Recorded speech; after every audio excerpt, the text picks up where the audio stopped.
Clara Whitfield a pressé le canon de la Winchester de son défunt mari à plat contre la poitrine de l'homme qui tentait de lui remettre un avis d'expulsion. Elle n'a pas tressailli, n'a pas scié, n'a pas eu le souffle court. Sa fille, Ruth, se tenait figée dans l'embrasure de la porte derrière elle. Son fils, Daniel, avait les poings serrés le long du corps, comme un garçon qui savait déjà ce que signifiait perdre et qui avait décidé que c'en était fini. Aucun d'eux n'a vu l'homme étendu sur la route, au-delà du portail. Aucun d'eux ne savait encore que l'étranger mourant, dont le sang se mêlait à la poussière de juillet, était sur le point de devenir la personne la plus importante de leur vie. Si cette histoire vous a déjà touché au cœur, abonnez-vous à la chaîne et activez la cloche de notification pour ne jamais manquer la suite. Laissez le nom de votre ville dans les commentaires. Je veux voir jusqu'où cette histoire voyage. Maintenant, revenons à Clara Whitfield et à tout ce qui s'est passé en cette longue et brutale matinée. L'été de 1878 s'est abattu sur Caldwell, au Kansas, comme un jugement. 6 semaines sans pluie avaient transformé le ruisseau au nord de la propriété des Whitfield en un filet boueux et avaient cuit la route en une argile pâle et craquelée. Chaque matin, Clara avait scruté le ciel depuis le porche du relais, chapeau à la main, pleine d'espoir. Chaque matin, le ciel ne lui répondait que par un bleu dur et une chaleur qui s'installait sur vos épaules comme un joug avant 8 heures. Il lui restait 31 $ après avoir payé la dernière facture de fourrage.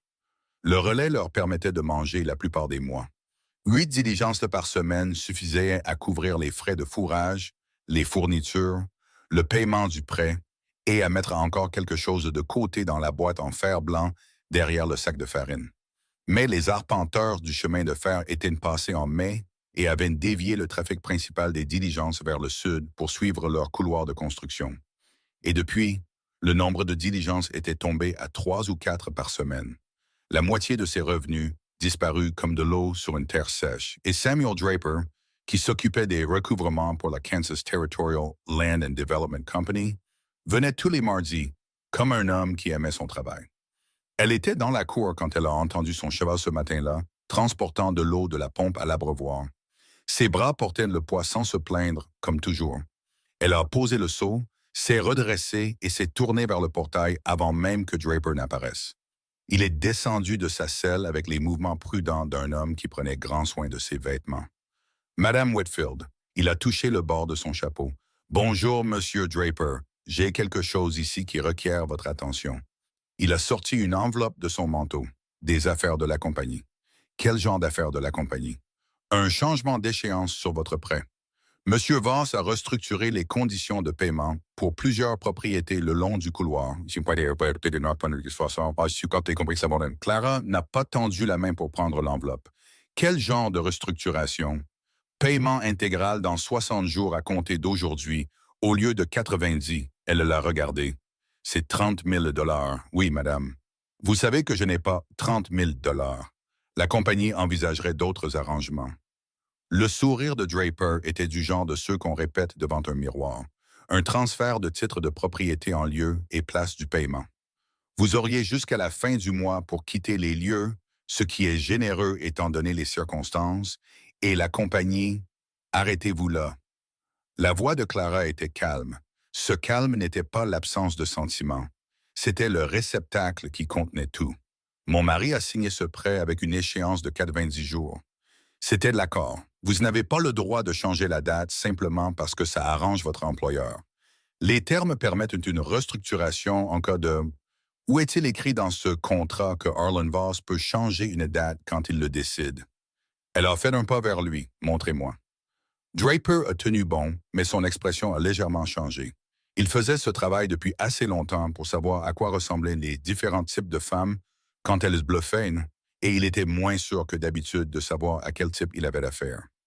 Madame Whitfield, je vous conseille vivement de remonter sur ce cheval. Clara s'est tournée vers la maison. Elle était de retour sur le porche en 30 secondes, et la Winchester était dans ses mains quand elle a franchi la porte. Pas levée, pas pointée, juste tenue avec la familiarité aisée d'une femme qui était la seule adulte sur cette propriété depuis 14 mois. Une femme qui avait fait de la paix avec ce que cela impliquait. Le papier peut attendre dans votre sacoche de sel jusqu'à ce que je l'ai fait examiner par un avocat. Vous reviendrez quand j'aurai un avocat, pas avant. Ruth était dans l'embrasure de la porte. 13 ans, les yeux de son père, le calme de sa mère. Elle observait Draper comme elle observait tout, comme si elle l'enregistrait pour plus tard. Draper a replié l'enveloppe dans son manteau. Son expression était devenue plate et professionnelle. 60 jours, Madame Whitfield. Que vous signiez ou non, le temps est compté. Il est toujours compté, a dit Clara. Maintenant, partez. Il est sorti par le portail. Elle a regardé la poussière de son cheval se déposer sur la route cuite par le soleil. Elle est restée là jusqu'à ce que la poussière soit complètement retombée. Puis elle a baissé le fusil et a expiré une seule fois, lentement et délibérément. Le genre de souffle que l'on garde jusqu'au moment où l'on peut se permettre de le laisser aller. Maman, Daniel est apparu sur le côté de la maison, de la terre sur les genoux, essayant de faire comme s'il n'avait pas écouté depuis le coin. Il avait 9 ans et il n'avait pas encore appris que son visage annonçait tout ce qu'il pensait. Il y a un homme sur la route, après le portail. Son cheval est juste là, immobile. Clara a regardé au-delà de la clôture. Elle a vu le cheval avant de voir l'homme, un cheval bien foncé, la tête basse, les rênes traînantes au sol, comme un bon cheval se tient quand il ne sait pas quoi faire d'autre. Puis elle a vu la forme sur le sol à côté de lui. Ruth, a-t-elle dit, prends la trousse médicale, tout ce qu'il y a dedans. Elle se dirigeait déjà vers le portail. Elle a parlé doucement au cheval en s'approchant, le laissant entendre sa voix et sentir sa main avant de la poser sur son cou. L'animal était couvert de sueur sur les épaules et la poitrine. Il avait couru. Elle a parcouru des yeux la selle et la sacoche attachées derrière, toutes deux en place, avant de baisser les yeux vers l'homme. Il était sur le côté, un bras tendu en avant, comme s'il avait essayé de se rattraper en tombant. Son chapeau était à 1 mètre de sa tête. Il avait la quarantaine, les épaules minces, les cheveux noirs grisonnant aux tempes. Son côté gauche, des côtes à la hanche, était sombre de sang qui avait imbibé à la fois sa chemise et son manteau. Elle s'est accroupie et l'a examiné avec ses mains. De la même manière qu'elle avait examiné son mari quand on l'avait ramené du chantier. De la même manière qu'elle examinait ses enfants quand ils rentraient des champs, blessés, efficacement et sans sentimentalisme. Pas une blessure par balle. Un coup de couteau, long et délibéré. Il saignait depuis un moment. Monsieur? Elle a posé sa main sur sa mâchoire.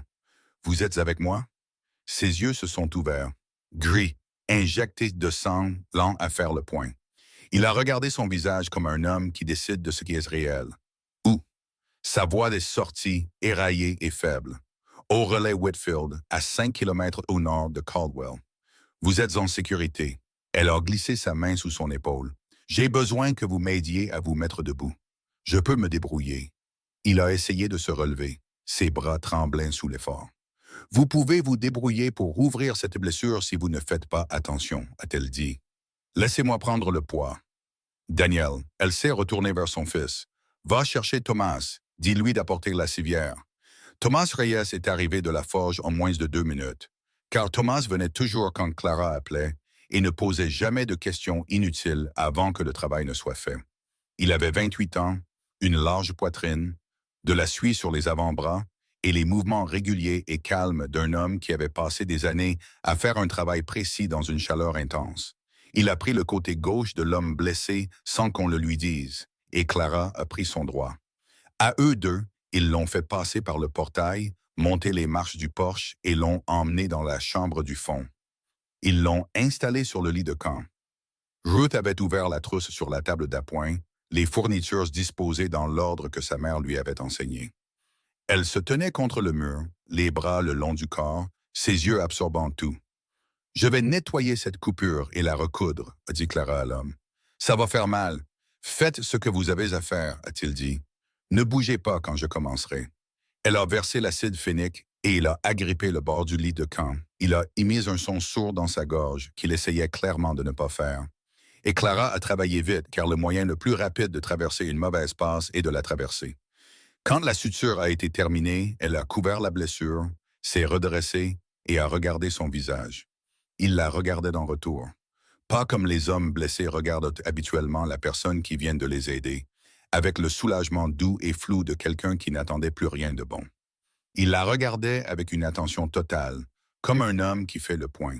« Merci », a-t-il dit. Quel est votre nom? La pause a été brève, une demi-seconde. Clara l'a tout de même remarqué. Calhoun, a-t-il dit. Ellie Calhoun. Monsieur Calhoun. Je suis Clara Whitfield. Ma fille Ruth, mon fils Daniel. Thomas était mon voisin. Elle a tiré la chaise du coin et s'est assise. Qui vous a blessé? Des hommes sur la route de Wichita. 2 d'entre eux sont sortis des buissons au sud du passage du ruisseau. Sa voix était plus forte maintenant. Ils voulaient ma sacoche de sel. L'ont-ils eu? Non. Il a tourné la tête vers la porte. Est-ce qu'elle est? Thomas l'a apportée. Elle est dans le couloir.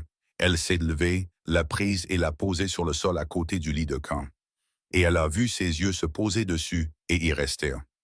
De la même manière que certains hommes regardent leurs enfants ou leur argent, avec l'attention particulière portée à quelque chose qu'ils ne peuvent pas se permettre de perdre. Elle doit rester avec moi, a-t-il dit.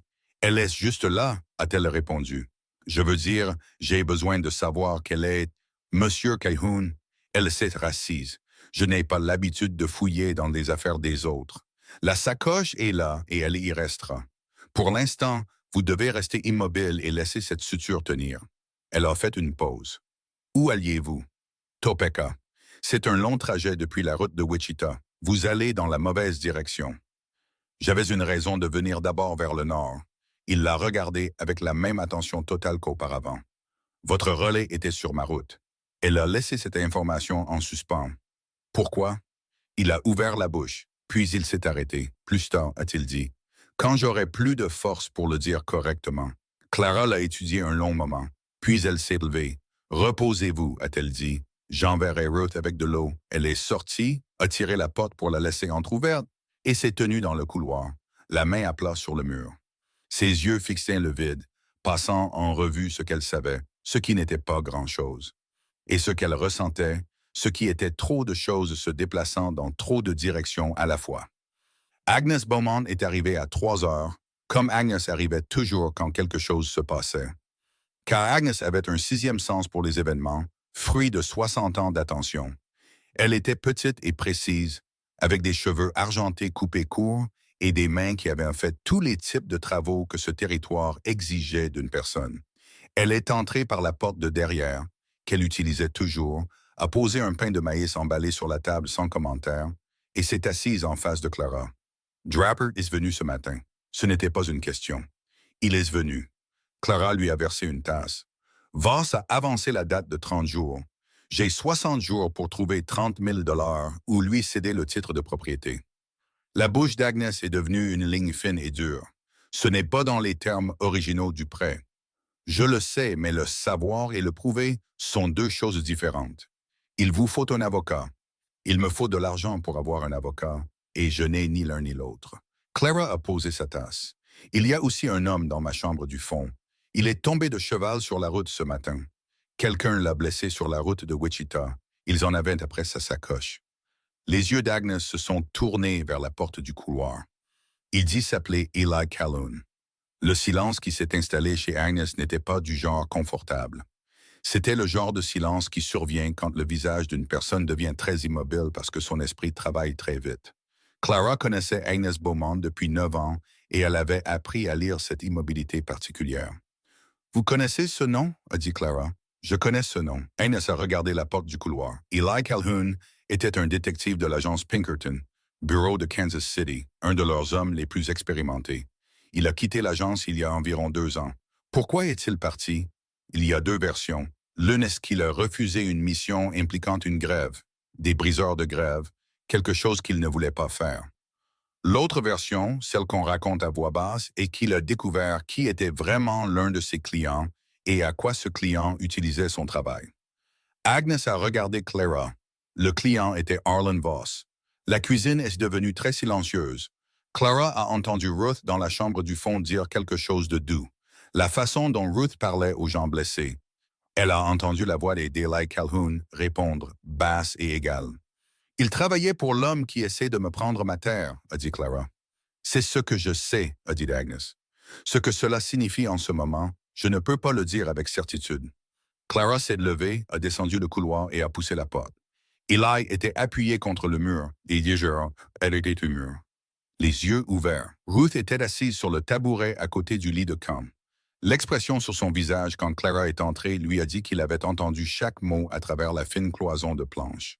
« Vous avez tout entendu », a-t-elle dit. « Oui. » Calme, sans faux semblant. « Vous alliez me le dire. Je décidais comment. » Il a soutenu son regard sans ciller. « Je sais ce que ça implique. » Elle s'est dirigée vers le pied du lit de Cam, a croisé les bras et l'a regardé avec la même attention directe et calme qu'elle accordait à tout ce qui comptait. « Vous avez travaillé pour Harlan Voss pendant 14 mois. J'ai arrêté il y a 19 mois. Quand vous avez découvert ce qu'il faisait avec le travail que vous lui donniez. » Sa mâchoire s'est crispée. Je constituais des profils juridiques de propriété contestés le long du couloir ferroviaire. J'interrogeais des témoins, je cataloguais les historiques des titres de propriété, j'identifiais les divergences d'arpentage. Je croyais faire un travail de détective de routine pour un client en développement foncier. Il s'est arrêté. Je constituais les dossiers que Voss utilisait pour déposer des réclamations frauduleuses contre chacune de ses propriétés. Je lui ai fourni les preuves. Il les a utilisées pour prendre les terres des gens. Ruth le regardait avec les yeux de son père. Quand j'ai compris ce que j'avais fait, a dit Eli, j'ai quitté le bureau de Kansas City et je ne suis pas revenu. Et j'ai tout recommencé. J'ai passé les 19 derniers mois à parcourir le couloir, à retrouver chaque famille que Voss avait frappée, à rassembler ce que je pouvais. Il a regardé la sacoche sur le sol. Des faux titres de propriété, des arpenteurs soudoyés, des témoignages de 9 familles qui ont perdu des biens qu'elles possédaient légalement avant que la compagnie de Voss ne dépose une plainte contre elle. « Et mon mari », a dit Clara. George Whitfield, relais de Caldwell. Il l'a dit simplement, car elle était le genre de femme qui avait plus besoin de franchise que de ménagement. Son nom est dans ses dossiers. Il a écrit au Bureau fédéral des terres à Topeka au sujet des irrégularités qu'il avait trouvées dans son titre de propriété. Il allait exposer ce que Voss avait fait avant l'échéance du prêt. Une pause. Il est mort avant que cette lettre n'arrive. La pièce a retenu son souffle. Daniel était maintenant derrière Clara, appuyé contre le cadre de la porte.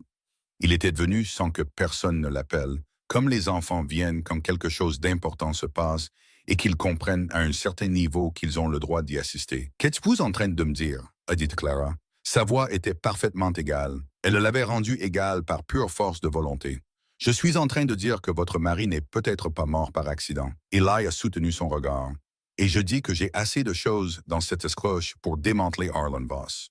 Chaque titre de propriété frauduleux, chaque fonctionnaire soudoyé, chaque propriété qu'il a volée. Si ces documents parviennent à mon contact à Topeka, Voss perd tout ce qu'il a construit. Les prêts frauduleux sont annulés. Chaque propriété contre laquelle il a déposé une plainte est restituée. » Il la regarda fixement, y compris la vôtre. Titre de propriété clair, poste de prêt. Le silence s'est étiré. « Vous avez jusqu'à demain, a-t-il dit. Peut-être moins. Celui qui m'a blessé sur la route de Wichita va rapporter que je suis quelque part dans cette partie du territoire. » Draper était déjà là ce matin. Ça ne prendra pas longtemps. Clara s'est tournée et a regardé ses enfants. Ruth ne lui a offert que cette attention constante et observatrice. Les poings de Daniel étaient toujours serrés le long de son corps, comme ce matin. Un garçon qui avait décidé d'en finir avec la perte. Elle s'est dirigée vers la sacoche sur le sol. Elle l'a déverrouillée et a regardé à l'intérieur. Des dizaines de papiers, pliés, reliés et en vrac. Des documents d'arpentage avec des sceaux officiels. Un carnet en cuir à l'écriture précise et soignée. Des lettres avec des timbres territoriaux. Le poids accumulé de 19 mois d'un homme essayant de défaire ce qu'il avait fait. Elle l'a refermé et a regardé Ali Calhoun. « 3 jours, a-t-elle dit. Vous vous reposez, vous guérissez assez pour monter à cheval. Vous apportez ces papiers à Topeka. » Elle a tiré la chaise du coin et s'est assise. « Mais avant tout ça, vous allez tout me raconter. Tout. Comment ça a commencé, ce que vous avez trouvé, ce que vous savez sur mon mari. » Elle a posé ses mains sur ses genoux. Et n'adoucit aucun mot, car mes enfants écoutent. Mes enfants comprennent la dure vérité mieux que la plupart des hommes que j'ai connus. Eli a regardé Ruth et Daniel. Quelque chose dans son visage a changé. Quelque chose de longtemps contenu a cédé la place à quelque chose de plus honnête. « D'accord, a-t-il dit. D'accord. » Il a parlé longtemps. Agnes Beaumont est restée assise à la table de la cuisine, écoutant à travers le mur sans bouger. La chaleur de juillet pesait sur le relais. Les chevaux se tenaient immobiles dans l'enclos, et la route devant le portail gisait, vide et blanche sous le soleil de l'après-midi, ou presque vide. À l'autre bout de la route, juste après la courbe de la clôture, un cavalier était assis sur son cheval. Il observait le relais avec l'immobilité patiente d'un homme qui avait été payé pour trouver quelque chose de spécifique et qui avait appris il y a longtemps que la patience coûtait moins cher que les erreurs. Il est resté là un long moment. Puis il a tourné son cheval vers le sud, en direction de Caldwell, en direction de Harlan Voss. Eli a parlé jusqu'à ce que le soleil tombe derrière la ligne des arbres et que Ruth allume la lampe sans qu'on le lui demande. Il leur a parlé du bureau de Kansas City, des classeurs remplis de dossiers de propriété du couloir, de la façon dont la compagnie de Voss était venue voir Pinkerton avec ce qui semblait être une mission simple. Arpenter 23 propriétés le long du couloir ferroviaire proposé. Identifier toutes les irrégularités dans l'historique des titres. Documenter tout litige. Il avait été bon dans ce travail, trop bon. Il avait trouvé des irrégularités qui n'existaient pas et les avait rédigées si proprement et avec une telle précision professionnelle que lorsque les avocats de Voss sont entrés dans le bureau foncier territorial avec les dossiers, les employés les avaient tamponnés et classés sans un second regard. « Je pensais que j'aidais à résoudre des litiges », a dit Eli. C'est ce qu'il m'avait dit. Régler des revendications contestées avant l'arrivée du chemin de fer. C'était logique. C'était le genre de travail que l'agence faisait tout le temps. Il a regardé ses mains. Je n'ai compris ce qui se passait qu'à la 14e propriété. Une famille nommée Gruber. Gustav et Helen Gruber, 2 filles. Ils avaient exploité leur concession pendant 11 ans. Titre de propriété clair, pas de litige, pas de dette. Mon rapport sur leur propriété mentionnait 3 divergences d'arpentage et une possible revendication antérieure d'une société qui n'existait pas. Je n'avais rien fabriqué. Quelqu'un d'autre avait ajouté des éléments à mon rapport après que je l'ai déposé. Quelqu'un de l'agence, a dit Agnès depuis l'embrasure de la porte. Elle s'était déplacée sans que personne ne la remarque, comme à son habitude. Un superviseur nommé Crane. Il était sur la liste de paye de Voss depuis 2 ans avant mon arrivée. Eli a regardé la flamme de la lampe. Le temps que je comprenne ce que Crane faisait à mes rapports, Voss avait déposé des plaintes contre 9 propriétés. 6 familles avaient déjà signé des transferts de titres. Elles pensaient régler des litiges légitimes. Elles signaient l'abandon de leur maison. Et la propriété de mon mari, a dit Clara. George Whitfield a contesté l'avis, ce que la plupart n'ont pas fait. Il a réexaminé l'historique de son propre titre de propriété et a découvert que la revendication antérieure citée par la compagnie de Voss était datée de 18 mois après son propre dépôt. La revendication antérieure ne pouvait légalement précéder un titre qui existait déjà. Il a écrit au bureau fédéral de Topeka. Eli s'est penché, a ouvert la sacoche, en a sorti un papier plié et l'a tendu à Clara. C'est une copie de la lettre. Mon contact à Topeka a trouvé l'original dans un dossier marqué inactif. Elle est arrivée 6 jours après la mort de votre mari. Clara a pris la lettre. Elle ne l'a pas ouverte immédiatement. Elle l'a tenue à 2 mains et a regardé le recto, où l'écriture de son mari disait « Bureau fédéral des terres, Topeka, territoire du Kansas » et la date.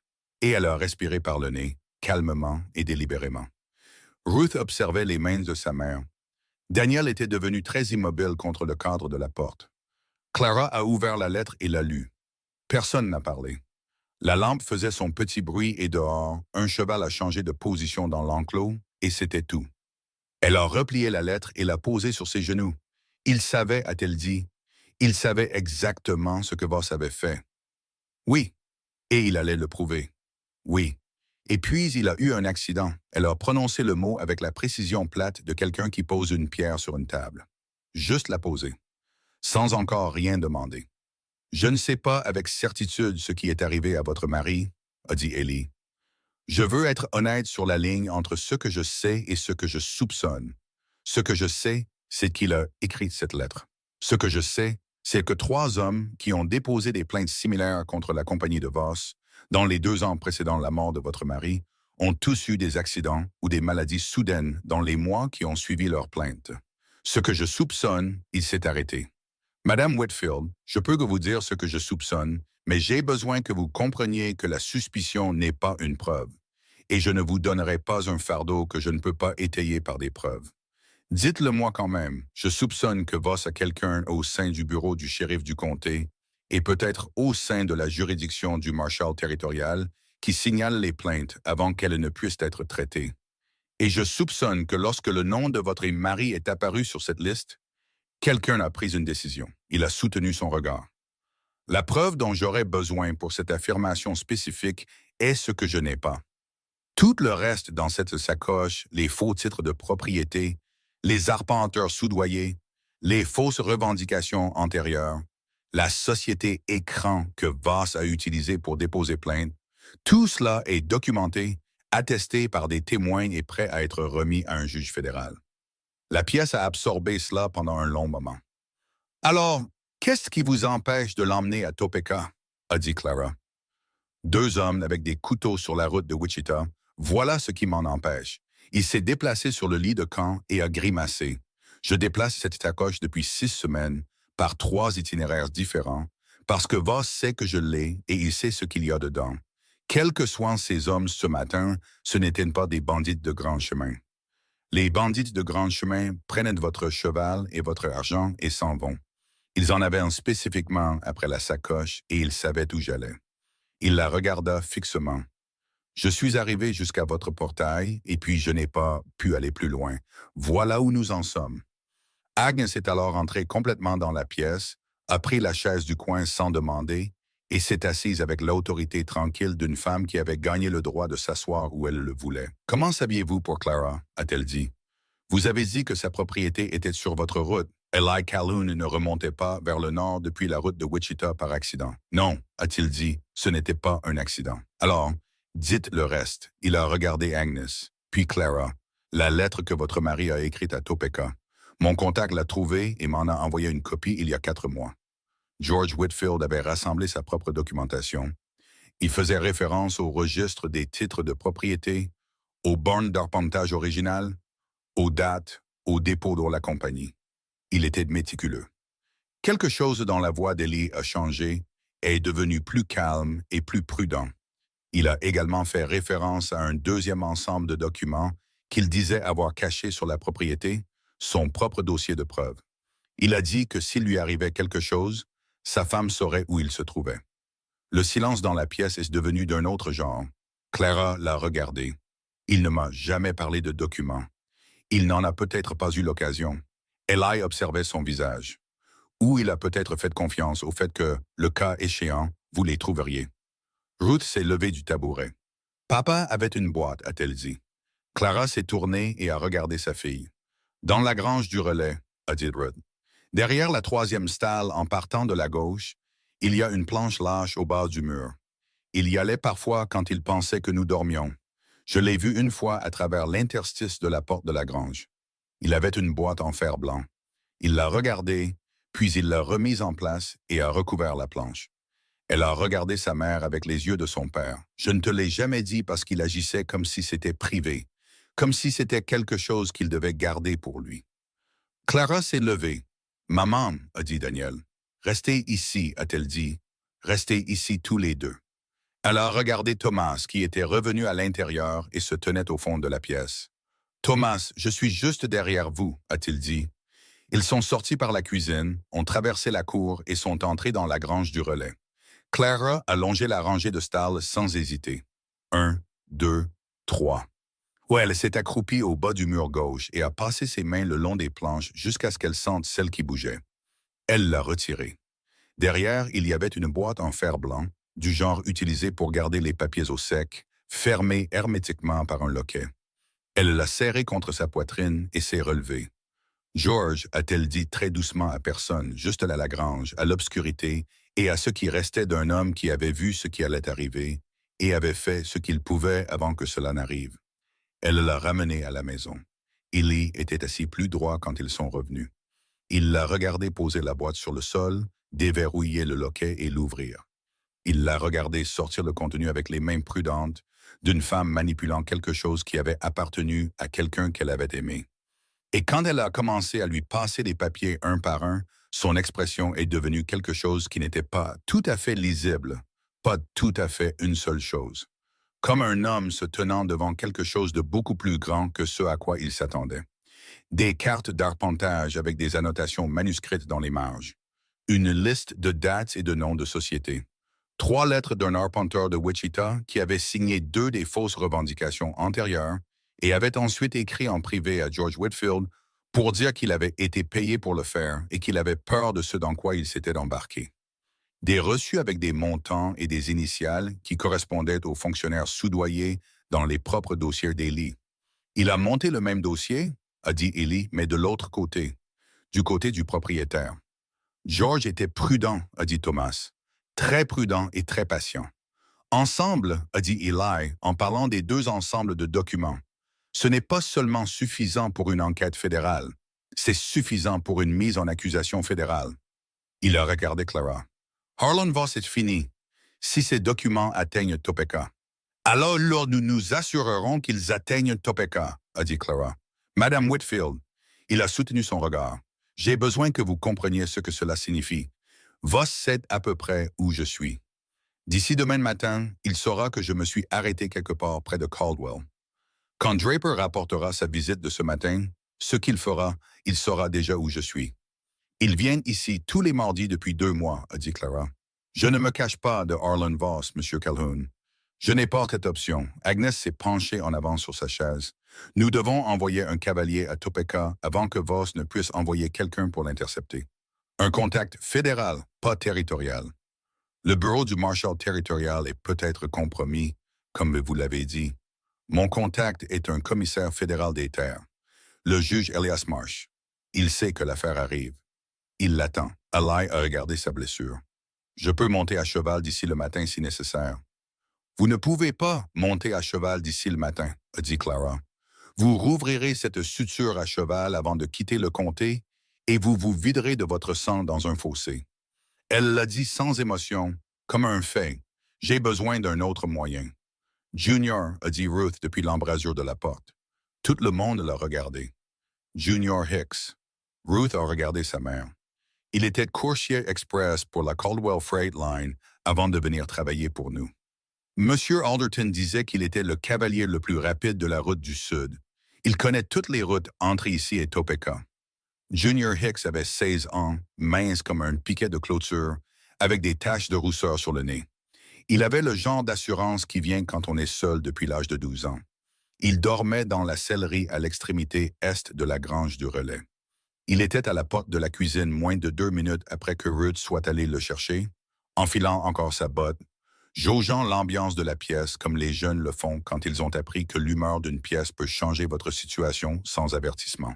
« De quoi avez-vous besoin ?» a-t-il dit. « Une chevauchée rapide jusqu'à Topeka » a dit Clara.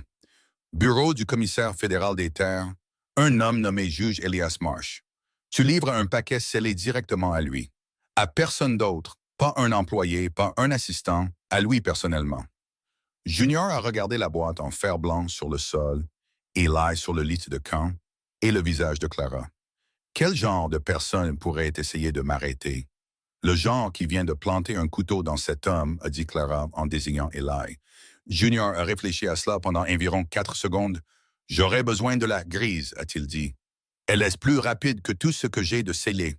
Prends-la, a dit Clara. J'aurai besoin jusqu'au lever du jour pour me préparer. Et il faudra que la route de Wichita soit surveillée cette nuit pour que personne ne me suive. Thomas a dit, « Je surveillerai la route. » Junior a hoché la tête et est retourné à la sellerie. On pouvait l'entendre bouger dans le noir, calme et organisé. Un jeune homme qui n'avait jamais eu le luxe de s'effondrer quand on lui demandait quelque chose de difficile. Eli observait. « Clara, vous confiez tout à un garçon de 16 ans. Je confie la tâche à la personne sur cette propriété qui est la mieux adaptée pour la faire, a-t-elle dit. Elle le regarda avec l'attention égale qu'elle portait à tout ce qui comptait. Mon mari m'a fait confiance pour trouver ce qu'il avait laissé. Je fais confiance à Ruth pour savoir ce qu'elle a observé. Je fais confiance à Thomas pour ma clôture et la sécurité de mes enfants. Et je fais confiance à Junior avec un cheval rapide et un paquet important parce qu'il a mérité cette confiance. Elle a pris la boîte en fer blanc et a commencé à transférer soigneusement son contenu dans une sacoche en cuir, à côté des papiers du sac d'Ellie. Les gens à qui on ne fait pas confiance n'ont pas l'occasion de montrer ce qu'ils valent, Monsieur Calhoun. J'ai appris ça de George. Eli n'a pas répondu à cela.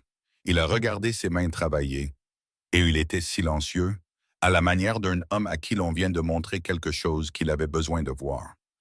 Agnes s'est levée. « Je reste pour la nuit », a-t-elle dit à personne en particulier, car ce n'était pas une demande. Elle est allée à la cuisine et a commencé à faire ce qu'Agnès faisait toujours quand les choses étaient sérieuses. Cuisiner. Parce que les gens qui pouvaient être en danger avaient encore besoin de manger, et l'odeur de la nourriture dans une maison rappelait à tout le monde que la vie ordinaire valait la peine d'être défendue. Ruth s'est approchée du lit de camp et a regardé Ellie avec l'évaluation directe d'une fille qui réfléchissait depuis un moment. « Vous vous sentez coupable », a-t-elle dit. Il l'a regardé. « Oui. À propos des familles que vous ne saviez pas que vous blessiez. » « Oui. Et à propos de mon père en particulier? » « Oui. » Ruth a réfléchi à cela. Papa ne reprochait pas aux gens de ne pas savoir ce qu'ils ignoraient. Il disait qu'il leur reprochait de savoir et de ne rien faire. Il y a une différence. Elle a étudié le visage d'Ellie. « Savez-vous déjà pour mon père? »« Je sais assez pour croire que ce n'était pas un accident, a-t-il dit. Je n'en sais pas encore assez pour le prouver. »« Alors, quand vous en saurez assez pour le prouver, a dit Ruth, vous feriez mieux de faire quelque chose. » Elle l'a dit comme sa mère disait les choses, sans chaleur, sans accusation, juste la forme simple d'une attente. Puis elle a ramassé la trousse médicale, l'a remise en ordre et a quitté la pièce. Eli s'est allongé sur le lit de camp et a regardé le plafond du relais Whitfield, qui était bas, simple, et avait une tache d'eau dans le coin qui ne ressemblait à rien de particulier. Et il a pensé à 19 mois à faire la bonne chose trop tard, et s'il existait une version de trop tard qui comptait encore pour quelque chose. Dehors, Thomas Reyes est scellé son propre cheval et est monté jusqu'au sommet de la route, là où elle tournait. Il est resté là dans le noir, son fusil sur sa selle, et a surveillé la direction du sud, vers Caldwell. À l'extrémité sud de la route, dans une chambre d'hôtel au-dessus du saloon de Caldwell, le cavalier qui avait observé le relais cet après-midi écrivait une lettre à Arlen Voss. Il a écrit avec soin, a scellé l'enveloppe et a payé 2 $ au réceptionniste de nuit pour qu'elle soit sur la diligence du petit matin. Il ne savait rien de la boîte en fer blanc. Il ne savait rien de Junior Hicks, de la jument grise ou du commissaire fédéral des terres à Topeka, qui attendait depuis 6 semaines l'arrivée de ce paquet précis. Mais Arlen Voss allait découvrir l'emplacement d'Eli Calhoun avant midi le lendemain. Et ce qui se passerait ensuite dépendrait entièrement de la capacité de Junior Hicks à chevaucher plus vite que la portée d'un homme, et de savoir s'il restait à Clara Whitfield, qui avait tenu cette propriété et ses enfants ensemble à travers 14 mois de perte, de sécheresse, de pression juridique et de l'usure lente de la patience d'un homme puissant, un dernier combat à mener avant la fin de la semaine. Il lui en restait un. Junior Hicks est parti avant le lever du jour. Juste le son des sabots sur l'argile sèche s'estompant vers le sud, jusqu'à ce qu'il ne reste de lui que la direction qu'il avait prise. Clara s'est tenue au portail et a écouté jusqu'à ce qu'elle ne puisse plus rien entendre. Puis elle est rentrée. Ellie était réveillée. Il n'avait pas beaucoup dormi. Elle pouvait le dire à la façon dont il était assis quand elle est entrée, totalement alerte. Rien de l'éveil lent d'un homme sortant du repos. Il était resté là dans le noir à penser, de la même manière qu'elle était restée debout au portail à penser. Tous deux parcourant les mêmes routes dans leur esprit, calculant les mêmes distances. Il est parti sans encombre, a-t-elle dit. Bien. Il a regardé la fenêtre. Combien de temps jusqu'à Topeka? Une chevauchée rapide, la grise, sans arrêt. Junior peut le faire en 1 jour et demi. 2 jours s'il doit changer de cheval. Elle s'est assise à la table. Le juge Marsh aura les documents d'ici mercredi matin. Voss saura que je suis ici avant midi aujourd'hui. Je le sais. Alors, nous avons environ 1 jour et demi à 2 jours avant qu'il ne puisse envoyer des hommes de manière organisée. Il l'a regardé. Qui a-t-il entre vous et l'aide la plus proche? Agnes, Thomas, quelques familles le long de la route du Nord qui connaissaient mon mari. Le bureau du shérif du comté est à Caldwell, qui, comme vous l'avez déjà dit, est peut-être compromis. Elle a croisé les mains sur la table. Et il y a la question de ce que Voss fera réellement. Ce n'est pas un homme qui fait les choses ouvertement s'il peut les faire par la paperasse. Sa préférence est la voie légale. Sa préférence est la voie légale quand la voie légale fonctionne, a dit Eli. Ce qu'il y a dans cette sacoche est suffisant pour l'achever. Il sait que je la constitue depuis 19 mois. Il ne va pas attendre un juge quand il peut envoyer des hommes. Il a fait une pause. Les deux sur la route de Wichita n'étaient pas sa première tentative. Il y a eu un homme à Wichita il y a 6 semaines qui m'a suivi pendant 3 jours avant que je ne réussisse à le semer. Un autre homme dans une ville appelée Pratt qui a posé trop de questions sur mon itinéraire à l'homme de la livrée où j'avais mis mon cheval à l'écurie. Il la regarda fixement. Voss essaie d'arrêter ça depuis qu'il a découvert que j'avais quitté l'agence avec des copies du dossier. Il ne va pas s'arrêter maintenant qu'il sait où je suis. Ruth est entrée par l'arrière avec 2 tasses, les a posées sur la table et est restée là, de cette manière particulière qu'elle avait de faire comprendre qu'elle ne partait pas. Clara a regardé sa fille et a décidé que Ruth avait gagné le droit de rester où elle était. Alors, nous n'attendons pas qu'il vienne à nous, a dit Clara. Que voulez-vous dire? Je veux dire que nous ne restons pas assis à laisser Harlan Voss décider du moment. Elle a enroulé ses mains autour de la tasse. Agnes connaît toutes les familles de ce comté qui ont eu des problèmes avec la compagnie de Voss. Chaque personne qui a signé un transfert de titre qu'elle ne comprenait pas entièrement, chaque homme qui a reçu un avis qu'il ne pouvait pas contester parce qu'il n'avait pas les moyens de se payer un avocat. Combien de personnes cela représente-t-il? Eli a réfléchi. Le long du couloir, j'ai documenté 11 propriétés, 6 déjà transférées, 5 encore contestées. Agnes les connaît toutes. Clara a regardé Ruth. Va chercher Agnes. Agnes Beaumont avait dormi sur la chaise près de la fenêtre de la cuisine, les bras croisés et le menton baissé. La façon dont une personne dort quand elle a décidé de dormir d'un sommeil léger et qu'elle le pense vraiment. Elle était complètement réveillée au moment où Ruth a touché son épaule. Elle est entrée dans la chambre du fond, a pris sa chaise, a regardé Clara et a attendu. « J'ai besoin que vous partiez à cheval aujourd'hui, » a dit Clara. Toutes les familles le long du couloir, les Gruber, les Howerin, la famille Leary, tous ceux que vous connaissez qui ont eu affaire aux hommes de Voss. J'ai besoin d'eux ici d'ici demain matin. Agnès n'a pas demandé pourquoi. Elle a réfléchi un instant avec l'efficacité prudente d'une femme habituée à calculer ce qui était possible par rapport à ce qui était nécessaire. Certains d'entre eux ont peur, a-t-elle dit. Je sais. Voss a clairement fait savoir que les gens qui font du bruit attirent davantage l'attention de ses avocats et de ses collecteurs. Certaines de ces familles sont restées silencieuses parce que le silence semblait être la sécurité. La sécurité n'a pas tenu, a dit Clara. Le silence n'a pas sauvé leur terre. J'ai besoin qu'ils comprennent que ce que Junior transporte à Topeka est la fin de Harlan Voss si cela atteint le juge Marsh, et s'il y a des témoins prêts à le soutenir. Elle a fait une pause. Les documents peuvent être contestés. Les documents peuvent être disputés, retardés et enterrés dans des formalités de procédure pendant des années. Mais 11 familles qui ont perdu leur propriété et qui sont prêtes à témoigner sous serment devant un commissaire fédéral, c'est quelque chose que les avocats de Voss ne peuvent pas classer. Agnes a regardé Eli. Est-ce que c'est vrai? Le témoignage est-il si important? Une affaire de fraude foncière fédérale basée uniquement sur des preuves documentaires peut prendre des années à être jugée, a dit Eli. Ajoutez des témoignages corroborants de plusieurs parties affectées et vous avez quelque chose sur lequel un juge fédéral peut agir immédiatement. Des injonctions, des gels d'actifs, un arrêt de toutes les réclamations en cours. Voss ne peut pas contourner cela comme il peut contourner la paperasse. Agnes s'est levée et a lissé le devant de sa robe. J'aurais besoin du cheval de Thomas. Le mien est plus lent. Prends-le, a dit Clara. Agnes a hoché la tête une fois et est partie. Moins de 10 minutes plus tard, on l'a entendu partir à cheval, d'une allure régulière et déterminée, comme Agnes faisait tout. Eli observait Clara depuis le lit de camp. Elle était silencieuse après la décision, non pas par doute, mais avec le silence spécifique de quelqu'un qui a fait un choix et qui construit maintenant la structure autour. Vous venez de transformer cela en quelque chose de beaucoup plus grand, a-t-il dit. C'était déjà grand. J'ai juste arrêté de prétendre que c'était seulement à moi de le porter. Daniel est apparu dans l'embrasure de la porte. Il avait fait des allées et venues toute la matinée, ne restant en place nulle part, se déplaçant comme le font les garçons de 9 ans quand l'air dans la maison est trop dense de choses qu'ils peuvent sentir mais pas entièrement nommer. Il a regardé Elie. Votre côté vous fait mal. Un peu, a dit Eli.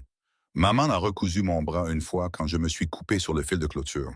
Elle a été rapide. Daniel a réfléchi à cela. Elle est vraiment douée pour tout. J'ai remarqué, a dit Eli. Notre papa était doué pour des choses aussi. Daniel l'a dit sans préambule. De la manière dont il disait tout, direct comme une pierre lancée. Il pouvait tout réparer. Les moteurs, les roues, le harnachement, tout ce qui était cassé. Il disait, tout ce qui est cassé peut être réparé si on le démonte assez soigneusement et qu'on regarde ce qui n'allait pas. Eli a soutenu le regard du garçon. Il a l'air d'un homme sage. Il l'était. Daniel a regardé la sacoche sur le sol. Est-ce que ce qu'il y a dedans va aider à rendre leur terre aux gens, ceux à qui on les a prises? C'est ce que j'essaie de faire. Daniel a réfléchi à cela avec la concentration visible qu'il appliquait aux questions sérieuses. Papa disait, « Un homme qui fait un gâchis doit le nettoyer lui-même, pas parce que quelqu'un le lui dit, mais parce que c'est la bonne façon d'être. » Il a regardé Eli avec la franchise de sa mère. « C'est ce que vous faites? »« Oui, c'est ce que je fais. » Daniel a hoché la tête, satisfait de cela, de la manière dont un enfant est satisfait quand un adulte lui donne une réponse directe au lieu d'une réponse adoucie. Il est retourné par la porte. Clara avait écouté depuis la table. Quand Daniel est parti, elle a regardé Eli et il l'a regardé en retour, et aucun d'eux n'a rien dit pendant un moment. « Il va s'en sortir », a dit Eli. « Pas à propos de la situation, à propos de Daniel. »« Je le sais », a dit Clara. « Il vient de bons parents. » Elle s'est levée et a vérifié sa blessure. Elle l'a fait efficacement, écartant la chemise et examinant la suture et la couleur de la peau autour. Ses mains, pragmatiques, entraînées et impersonnelles, à la manière d'une personne qui s'occupe des choses parce qu'elles doivent être prises en charge et pour aucune autre raison. Il est resté immobile et a regardé le sommet de sa tête pendant qu'elle travaillait. « Vous devez vous asseoir davantage aujourd'hui », a-t-elle dit. « Le mouvement aide. Trop de repos et ce côté va se raidir tellement que vous ne pourrez pas monter à cheval quand nous en aurons besoin. Nous aurons besoin de moi. » Elle a levé les yeux vers lui. « J'aurai peut-être besoin de vous à être mobile avant que ce ne soit fini. Ne prévoyez pas d'être un invalide. » Elle a lissé le bandage et a reculé. « Pouvez-vous marcher? »« Je peux marcher. Alors marchez. Cuisine, porche et retour. » Toutes les heures, il l'a fait. La première fois, c'était lent et prudent, une main contre le mur. Clara observait depuis la table, les bras croisés, sans rien dire, car observer sans rien dire était parfois une forme d'aide en soi. La troisième fois, il était plus stable, et la quatrième, il se déplaçait sans utiliser le mur. Il s'est arrêté à la fenêtre de la cuisine lors d'un de ses passages et a regardé la route. La chaleur de midi faisait miroiter et onduler l'air au-dessus de la surface d'argile. Rien ne bougeait sur la route, dans un sens comme dans l'autre. « Depuis combien de temps faites-vous ça seul ?» a-t-il dit. « 14 mois. Avant ça, le relais, je veux dire, c'est beaucoup à gérer. Georges et moi l'avons construit ensemble sur 4 ans. C'est lui qui le voulait. Il disait qu'il y avait de l'argent à se faire dans les relais si on travaillait dur, si on gardait son bétail en bonne santé et si on traitait les conducteurs et les diligences équitablement pour qu'ils reviennent. » Clara a posé sa couture sur la table. Il avait raison. Nous nous en sortions bien, mieux que bien. Sa voix n'a pas changé de registre, mais quelque chose s'est modifié. Une petite tension, jusqu'à ce que Voss décide que nous étions assis sur quelque chose qu'il voulait plus que nous. « Je suis désolé », a-t-il dit sans fioriture, comme elle disait les choses. « Je sais que vous l'êtes. » Elle a repris sa couture. « Ce n'est pas rien, Monsieur Calhoun. Beaucoup de gens qui ont fait du mal n'arrivent même pas jusque-là. » Il s'est détourné de la fenêtre. « Vous pouvez m'appeler Ellie. » Elle a levé les yeux. « Je peux, a-t-elle convenu, et elle est retournée à sa couture. C'est en milieu d'après-midi que Samuel Draper est revenu. Ce n'était pas mardi, pas son jour habituel. Il est venu avec un autre homme à ses côtés, quelqu'un que Clara n'avait jamais vu auparavant, plus large et plus dur que Draper, portant un manteau trop épais pour la chaleur de juillet, ce qui signifiait qu'il cachait quelque chose. Clara était sur le porche. Elle y était depuis 1 heure, observant la route avec la Winchester sur ses genoux. Elle les a entendus avant de les voir et elle était debout au moment où ils ont franchi le portail. Le sourire étudié de Draper avait disparu. Il faisait quelque chose de différent avec son visage aujourd'hui, quelque chose de moins prudent. Madame Whitfield, nous devons parler à votre invité. Je n'ai pas d'invité. Il y a un cheval dans votre enclos qui ne vous appartient pas. Je prends du bétail en pension pour la nuit. C'est mon métier. L'homme à côté de Draper a regardé la maison, puis la grange, puis Clara, de la manière de quelqu'un qui catalogue ce qu'il regarde à des fins pratiques. Elle avait déjà vu ce regard. Ce n'était pas un regard amical. Nous avons des informations selon lesquelles un ancien employé de Pinkerton, nommé Eli Calhoun, a été vu près de votre propriété hier, a dit Draper. Calhoun est recherché pour vol de documents de la compagnie. Vol, a dit Clara. Des documents de la compagnie appartenant à la Kansas Territorial Land and Development Company. Des dossiers confidentiels qu'il a pris sans autorisation en quittant leur emploi. Je pensais que Pinkerton et la compagnie de Voss étaient des entités distinctes, a dit Clara. À quelle compagnie a-t-il volé? La mâchoire de Draper s'est légèrement crispée. Madame Whitfield, je pose une question sincère, car si les documents appartiennent à Pinkerton, vous avez besoin d'un mandat de Pinkerton. Et s'ils appartiennent à la compagnie de Voss, vous avez besoin d'une ordonnance civile d'un juge territorial. Et dans tous les cas, vous avez besoin de papiers que je n'ai pas vus et d'un homme de loi que je ne vois pas à côté de vous. Elle a regardé l'homme au manteau épais. Quel est votre nom? Il l'a regardé et n'a rien dit. Vous êtes sur ma propriété, a-t-elle dit. Je vous demande votre nom. Son nom n'est pas pertinent, a dit Draper. Sur ma propriété, il l'est. Elle a légèrement déplacé la Winchester, sans la pointer, juste pour rappeler sa présence, comme on rappelle à quelqu'un un fait qu'il préférerait ignorer. Je vais le dire clairement, Monsieur Draper. Vous n'avez pas de mandat. Vous n'avez pas d'homme de loi. Et vous n'avez pas le droit de fouiller ma propriété ou d'interroger qui que ce soit à l'intérieur. Si vous avez une plainte légale, portez-la devant un juge et revenez avec les papiers appropriés. Draper a regardé la Winchester, puis le visage de Clara, puis l'homme à côté de lui. L'homme à côté de lui ne lui a rien donné, et Draper est arrivé à la conclusion qu'il allait devoir partir sans ce pourquoi il était venu. La patience de la compagnie a des limites, a-t-il dit. Je m'en doute, a dit Clara. Au revoir, Monsieur Draper. Ils sont partis. Clara les a regardés jusqu'au virage et au-delà avant de bouger. Elle était de retour à l'intérieur, la porte fermée, quand Eli est sorti de la chambre du fond. Il avait entendu la conversation à travers le mur. L'homme avec lui, a dit Eli, pas d'ici, pas un homme du comté, non, c'est quelqu'un que Voss a envoyé de l'extérieur. Il l'a regardé. Il reviendra ce soir, peut-être. Ou il attendra des renforts. Alors nous n'attendons pas, a dit Clara.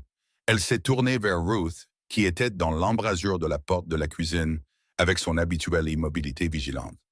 Ruth, j'ai besoin que tu ailles à cheval jusqu'à la propriété des Howren. Agnes y est peut-être déjà, mais j'ai besoin que tu dises à Robert Howren spécifiquement que je le demande personnellement. Il était l'ami de ton père. Il viendra. Ruth se dirigeait déjà vers ses bottes. Reste sur la route du ruisseau, a dit Clara. Pas la route principale. Je sais, a dit Ruth. Elle l'a dit doucement, sans impatience, comme on parle à quelqu'un qu'on aime et qui s'inquiète à voix haute. Elle est partie en 5 minutes. Eli se tenait dans la cuisine. Vous mettez votre fille à cheval alors que cet homme est quelque part dehors. Je donne à ma fille une tâche qu'elle est capable d'accomplir, a dit Clara. Ruth parcourt cette route du ruisseau depuis qu'elle a 8 ans. Elle en connaît chaque centimètre. Elle l'a regardé. Mes enfants ne sont pas des décorations, Eli. Ils n'ont jamais pu se le permettre. Il a accepté cela. Il l'a accepté parce que c'était vrai. Et parce que se disputer avec Clara Whitfield sur la compétence de ses propres enfants, sur une route qu'elle les laissait parcourir depuis qu'ils étaient petits, n'était pas un combat qui avait du sens. De quoi avez-vous besoin que je fasse, a-t-il dit. Elle l'a regardé, évaluant non pas sa blessure spécifiquement, mais l'ensemble de sa personne. Ce dont il était capable en ce moment, ce qui tiendrait et ce qui ne tiendrait pas. J'ai besoin que vous écriviez tout, a-t-elle dit. Tout ce que vous savez, tout ce que vous avez documenté, chaque nom, date et montant dans ces dossiers. Pas pour le juge. Nous envoyons déjà les dossiers au juge. Elle a dit, un crayon et une pile de papier sur la table. J'ai besoin d'une copie qui reste ici au cas où quelque chose arriverait à la sacoche avant qu'elle n'atteigne Topeka. Au cas où Junior aurait des problèmes sur la route. Au cas où les hommes de Voss viendraient ce soir et trouveraient un moyen de prendre ce que nous avons. Elle a soutenu son regard. Pouvez-vous faire ça? Il s'est assis à la table et a tiré le papier vers lui. Oui, alors faites-le. Elle a pris la Winchester, s'est dirigée vers la fenêtre et s'est tenue là, regardant la route. Je vais surveiller le portail. Il a écrit. Elle a surveillé. Daniel s'est assis par terre dans le coin avec un morceau de corde, s'entraînant à faire des nœuds. Quelqu'un lui avait dit un jour qu'un homme qui connaissait ses nœuds ne se retrouvait jamais impuissant. Et il avait pris cela à cœur avec la rigueur littérale d'un garçon de 9 ans qui avait l'intention d'être aussi préparé que possible pour la suite. L'après-midi s'est étiré, long, chaud et silencieux. Au virage de la route, juste après la courbe de la clôture vers le sud, l'homme au manteau épais avait attaché son cheval à un chêne et s'était installé dans les buissons avec la patience de quelqu'un qui avait été assez bien payé pour que la patience ne lui coûte rien. Il n'était pas seul cette fois. Ils étaient 3 et ils attendaient la nuit. Thomas est revenu de la route au crépuscule, le visage figé de la manière particulière qu'il prenait quand il avait quelque chose à rapporter qu'il ne voulait pas rapporter. Il est entré par la porte de derrière et a parlé à voix basse. 3 hommes dans les buissons après le virage sud, a-t-il dit. Je les ai comptés à mon deuxième passage. Ils ne se cachent pas assez bien, ce qui signifie qu'ils sont soit négligents, soit qu'ils ne pensent pas avoir besoin d'être prudents. Ou ils attendent des renforts, a dit Ellie depuis la table sans lever les yeux de son écriture. Thomas a regardé Clara. L'homme au manteau épais de cet après-midi est l'un d'eux. Sont-ils armés? Tous les 3 ont des fusils, d'après ce que j'ai pu voir à travers les buissons. Clara a posé la Winchester contre le mur, a croisé les bras et a réfléchi un instant avec l'immobilité concentrée qu'elle apportait au problème qui nécessitait plus d'une solution fonctionnant en même temps. À quelle distance est Agnes? Elle était à la propriété des Rhee quand je suis passé en revenant. Elle avait déjà 4 familles avec elle. Les Gruber, les Howerin, 2 autres que je n'ai pas reconnus. Elle a dit qu'elle aurait tout le monde qu'elle pourrait rassembler ici d'ici le matin. Le matin, c'est trop loin, a dit Eli. Il a posé le crayon. Il avait rempli 11 pages d'une écriture serrée et précise. Si ces 3 hommes attendent la nuit, ils bougeront dans les 2 prochaines heures. Alors nous changeons ce vers quoi ils se dirigent, a dit Clara. Tout le monde dans la pièce l'a regardé. Elle a regardé Thomas. L'abreuvoir est-il toujours plein de ce matin? Oui. Et la grange du relais, les 3 baies sont vides. La grise est partie avec Junior. Les 2 autres sont dans l'enclos. Elle a hoché la tête lentement, réfléchissant. Ellie, à quel point ce que vous avez écrit est-il complet? Assez complet. Nom, montant, date, la structure de la société écran, les arpenteurs soudoyés, les 11 propriétés. Si quelque chose arrive à la sacoche, ce qui est sur ce papier raconte la même histoire. Alors nous le divisons. Elle s'est approchée de la table, a pris les pages écrites et les a divisées en 2 piles égales. Elle est allée à l'armoire au-dessus de l'évier, a pris une vieille boîte à tabac, a roulé une pile serrée, l'a mise à l'intérieur, a pressé le couvercle et l'a tendue à Daniel, qui était assis dans le coin avec sa corde et l'avait posée quand Thomas était entré. « Daniel, tu connais la pierre lâche au fond de la cave à légumes, à gauche de l'étagère? »« Oui, maman. Mets ça en dessous, puis reviens tout de suite. Ne t'arrête pas. Ne va nulle part ailleurs. » Il a pris la boîte et est parti sans un mot, ce qui était assez inhabituel pour Daniel pour lui dire à quel point il comprenait le poids du moment. Elle a pris la 2e pile et l'a pliée dans la poche intérieure de son manteau accroché près de la porte. Puis elle a regardé Ellie. « Pouvez-vous manier un fusil? »« Oui. »« Votre côté. Il ne m'arrêtera pas. » Elle l'a cru, non pas parce qu'elle en avait besoin, mais parce qu'elle l'avait vu bouger tout l'après-midi et qu'elle avait mesuré ce qui tenait et ce qui ne tenait pas.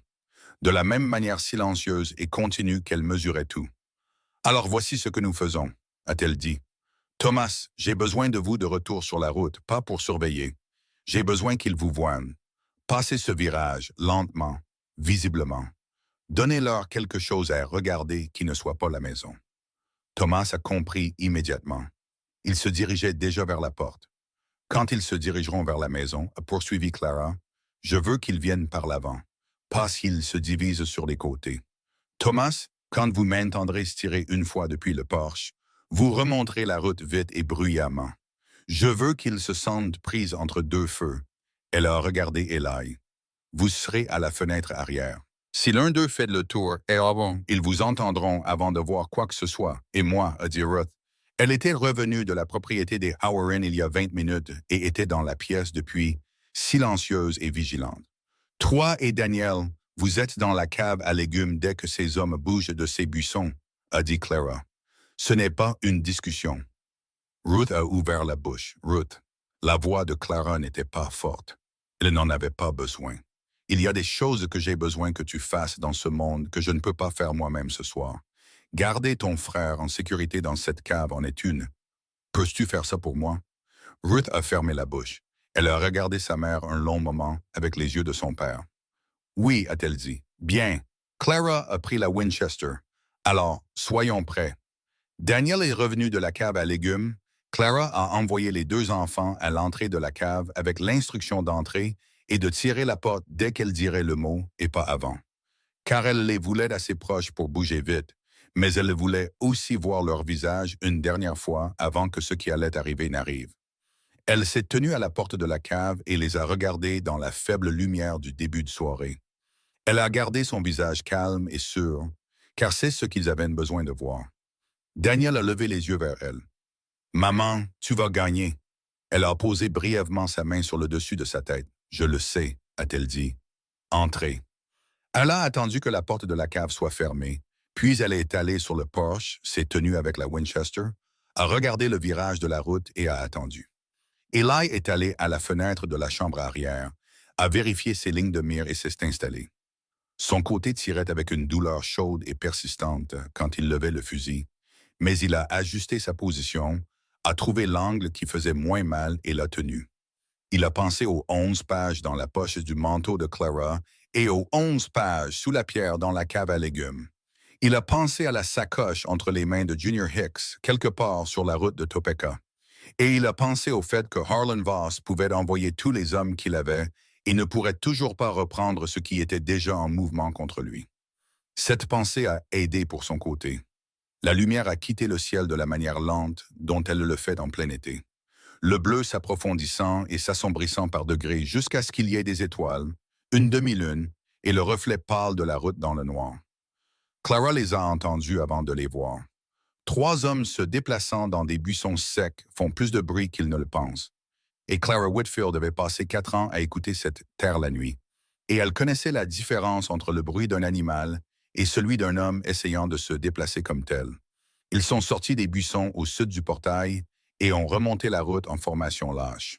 L'homme au manteau épais au milieu, un de chaque côté. Ils ne couraient pas. Ils se déplaçaient comme des gens qui croient avoir l'avantage et qui prennent simplement leur temps pour le saisir. Clara s'est avancée au bord du porche et a tiré une fois en l'air. La détonation a fendu la nuit. Les 3 hommes se sont figés. De la route derrière eux est venu le son de Thomas chevauchant à toute allure, des sabots sur l'argile sèche venant vite du sud. De l'intérieur de la maison, à travers le mur du fond, est venue la voix d'Eli, forte et délibérée. J'en vois 2 du côté est. Tenez votre position. Il n'y avait pas d'homme du côté est. Il n'y avait que la voix d'Eli Calhoun, soigneusement modulée pour ressembler à un homme rapportant à d'autres derrière lui. L'homme au manteau épais s'est arrêté. Il a tourné la tête vers le sud, vers le bruit du cheval de Thomas, puis de la retourner vers le nord, vers le porche. Il faisait le calcul de la situation, et le calcul ne donnait pas le résultat qu'il avait semblé donner 2 heures plus tôt dans les buissons. « C'est assez loin, » a dit Clara. Sa voix a porté, nette et plate, à travers la cour.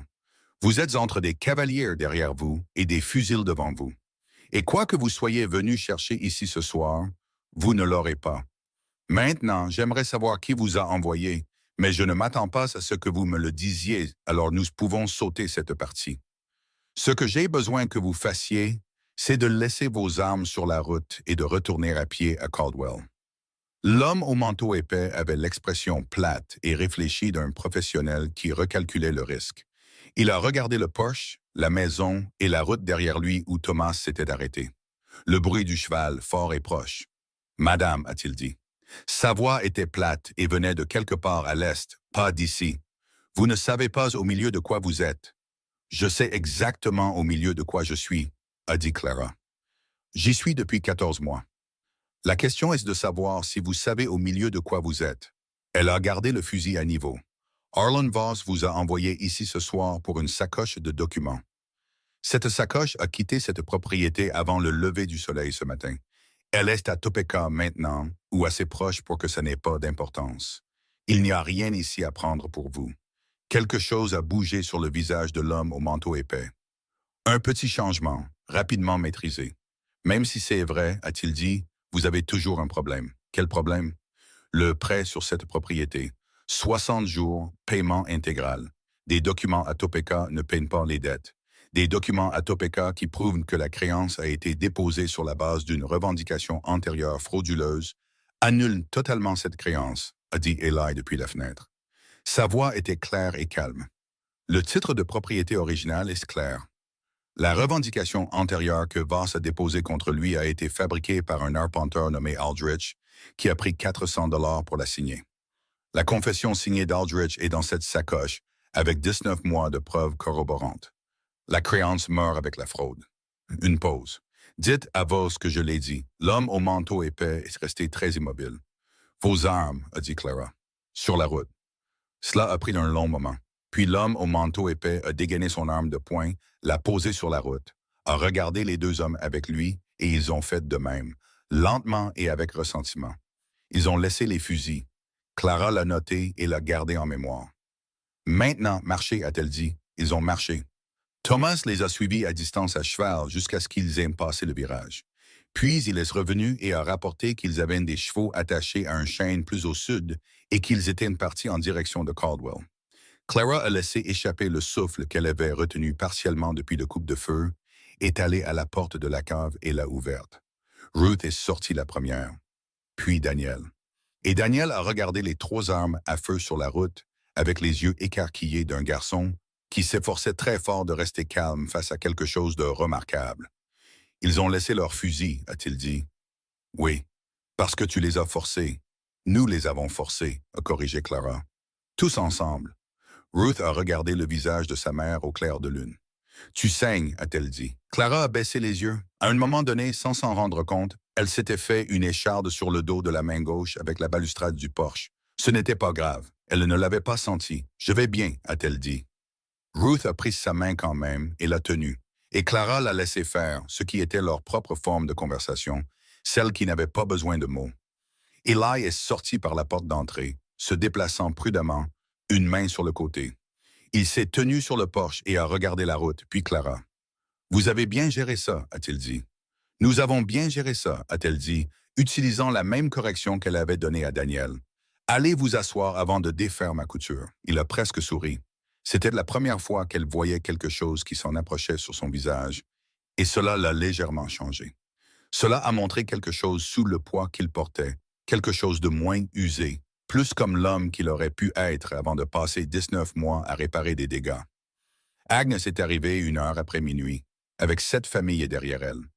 Ils ont remonté la route en une procession silencieuse, des chariots, des chevaux et quelques personnes à pied. Leur visage portait l'expression spécifique de gens qui avaient vécu longtemps avec la peur et qui avaient récemment pris une décision à ce sujet.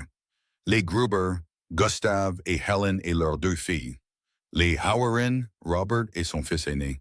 La famille Ree, une veuve nommée May Sutton, dont le mari était mort d'une manière qui n'avait jamais été correctement examinée. 4 autres visages que Clara connaissait pour la plupart. Des mains qui avaient construit des fermes et en avaient été chassées. Ils sont entrés dans la cour. Agnès se tenait au milieu d'eux comme une petite ancre certaine et a regardé Clara. « Je leur ai dit ce que vous m'avez dit, » a-t-elle dit. « Je leur ai parlé des documents, du commissaire fédéral et de ce que le témoignage pouvait faire que la paperasse seule ne peut pas. » Elle a regardé les 7 familles. Ils sont venus. Robert Howerin s'est avancé. Il avait 60 ans, se déplaçait lentement, avec la permanence burinée d'un homme qui était resté si longtemps sur sa propre terre qu'elle était devenue une partie de sa posture. Il avait été l'ami de George Whitfield pendant 9 ans, et il a regardé Clara avec le chagrin spécifique de quelqu'un qui aimait une personne par extension de l'amour pour quelqu'un d'autre qui était parti. George serait celui qui se tiendrait ici si les choses s'étaient passées différemment, a-t-il dit. Il semble juste que nous soyons ici pour Clara à la place. Merci, Robert, a-t-elle dit. Eli est venu à la porte du porche, s'est tenu dans le cadre et a regardé les familles rassemblées sans rien dire pendant un moment. Puis il est sorti et est descendu sur le sol, se déplaçant prudemment, et leur a fait face. Mon nom est Eli Calhoun, a-t-il dit. J'ai travaillé pour Harlan Voss pendant 14 mois sans comprendre ce que je l'aidais à faire. Le temps que je comprenne, 6 de vos propriétés étaient déjà parties. Il les a regardées sans ciller, car détourner le regard aurait été la chose la plus facile, et il en avait fini avec la facilité. J'ai passé 19 mois à monter le dossier qui mettra fin à tout ça. Un commissaire fédéral des terres à Topeka reçoit les preuves documentaires demain matin. Ce dont il a besoin en plus, c'est de votre témoignage. Des déclarations sous serment sur ce qui vous a été fait, comment cela a été fait, ce qu'on vous a dit, ce que vous avez signé et pourquoi. Ce témoignage, combiné aux documents, est ce qui rend impossible pour Voss de retarder ou d'enterrer l'affaire. May Sutton, qui était petite, le visage fin, et avait l'air d'une femme en colère depuis longtemps de manière productive et concentrée, a levé la main. Qu'arrive-t-il à nos terres, celles qui ont déjà signé? Les titres de propriété signés sur la base de revendications antérieures frauduleuses sont annulables, a dit Ely. Vous auriez besoin d'une décision fédérale pour forcer les restitutions, et cela ne se fera pas du jour au lendemain. Mais avec ce que nous envoyons à Topeka, le mécanisme juridique existe. C'est possible. Possible, a-t-elle dit. Plus que possible, probable. Mais je ne vous promets pas la certitude, car la certitude n'est pas à moi de la promettre. May l'a regardé fixement. Au moins, vous ne mentez pas à ce sujet, a-t-elle dit. C'est plus que ce que les hommes de Voss nous ont jamais donné. Ils ont fait entrer les familles et se sont répartis dans la maison, comme les gens se répartissent quand un espace est trop petit pour le nombre de personnes qu'il contient. Ils trouvaient des coins, des chaises et des bouts de sol sans qu'on le leur demande, la géométrie sociale pratiquée des communautés frontalières habituées à se rassembler par nécessité. Agnes a organisé la nourriture à partir des provisions qu'elle avait apportées dans son chariot. L'odeur s'est répandue dans la maison et a changé l'atmosphère, comme la nourriture le fait toujours quand les gens ont eu peur et sont maintenant temporairement moins effrayés. Ruth s'est assise avec les filles de Ellen Gruber à la table de la cuisine, et elles ont parlé doucement. Daniel s'est endormi contre le genou de Robert Howard, comme un garçon qui avait décidé que Robert était sûr sans avoir besoin qu'on le lui dise. Et Robert a posé une grande main sur la tête du garçon, avec la douceur d'un homme qui avait perdu ses propres enfants et n'avait jamais cessé de savoir ce qu'il valait. Clara s'est assise avec Ei à l'autre bout de la table, et ils ont parlé à voix basse pendant que la maison respirait autour d'eux. Quand Marsh recevra la sacoche, a-t-elle dit, à quelle vitesse peut-il agir? Il peut émettre une injonction d'urgence dans les 24 heures suivant la réception si les preuves le justifient. Toutes les réclamations en cours contre les propriétés du couloir sont gelées en attendant l'enquête. Voss ne peut exécuter aucun des prêts, ne peut transférer aucun des titres de propriété, ne peut recouvrer aucune des créances frauduleuses tant que l'injonction est en vigueur. Et l'injonction est en vigueur pendant que l'affaire fédérale est montée, ce qui prend du temps, des mois, peut-être un an. Mais Voss est bloqué. Il ne peut pas vous toucher, ni aucune de ses familles, pendant que le processus fédéral suit son cours. Il l'a regardé. Les accusations criminelles sont plus lentes, mais elles viendront. Elle a tourné sa tasse entre ses mains. Mon mari serait assis exactement là où vous êtes, a-t-elle dit, en train de tout analyser, de s'assurer qu'il comprenait chaque pièce avant d'agir. Elle a regardé la table. C'était l'homme le plus prudent que j'ai jamais connu.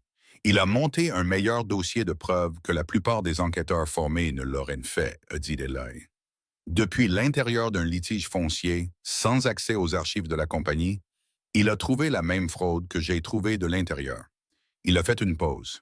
Il était exceptionnel, je le sais. Elle a levé les yeux vers lui. J'ai besoin de vous demander quelque chose. Demandez. Quand ce sera fini?